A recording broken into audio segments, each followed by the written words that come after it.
Le Parlement en situation exceptionnelle. Les séances de commission pendant la pandémie. Suite à l'interruption de la session de printemps, la question suivante s'est posée.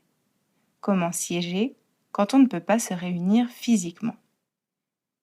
Les règles d'hygiène de l'Office fédéral de la santé publique et du Conseil fédéral s'appliquent aussi aux commissions.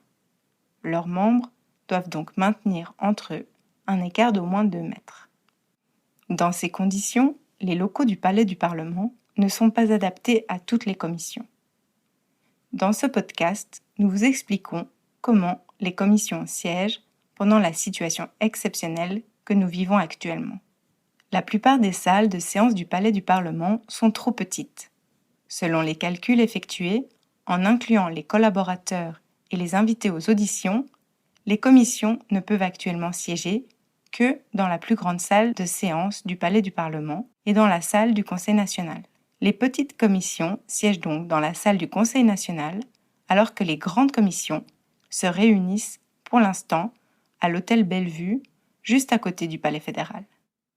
Les séances peuvent aussi se tenir par vidéoconférence, à certaines conditions toutefois. Le président et la majorité des membres de la commission concernée doivent en effet être d'accord avec ce principe. Il n'est en outre pas possible de débattre d'objets qualifiés de confidentiels. En revanche, les auditions et l'examen d'intervention sont autorisés. De plus, le logiciel utilisé pour la vidéoconférence doit être sûr.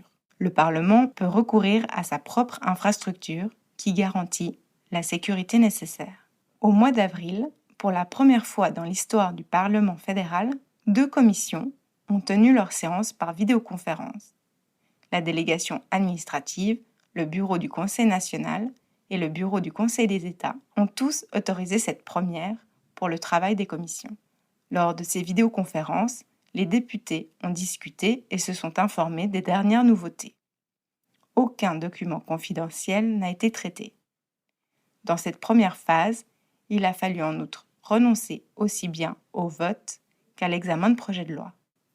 Pour la plupart des parlementaires, les séances virtuelles représentent un changement énorme. Elles nécessitent encore plus d'engagement et d'autodiscipline. Le bilan est pourtant positif et prouve qu'une bonne organisation et une technique efficace permettent de mener à bien une séance virtuelle. Le secrétariat de la commission concernée vérifie préalablement la qualité du son et de l'image. Au moment de la séance, le président de la commission dirige les délibérations, introduit les différents points de l'ordre du jour et attribue la parole aux membres de la commission. Lorsqu'une personne parle, toutes les autres désactivent leur microphone. Cette mesure garantit une qualité du son optimale sans que les voix soient déformées. La spontanéité en pâtit toutefois. Il n'est pas possible d'échanger quelques mots à voix basse avec le président de la commission ou d'engager une conversation avec une collègue pendant la pause café.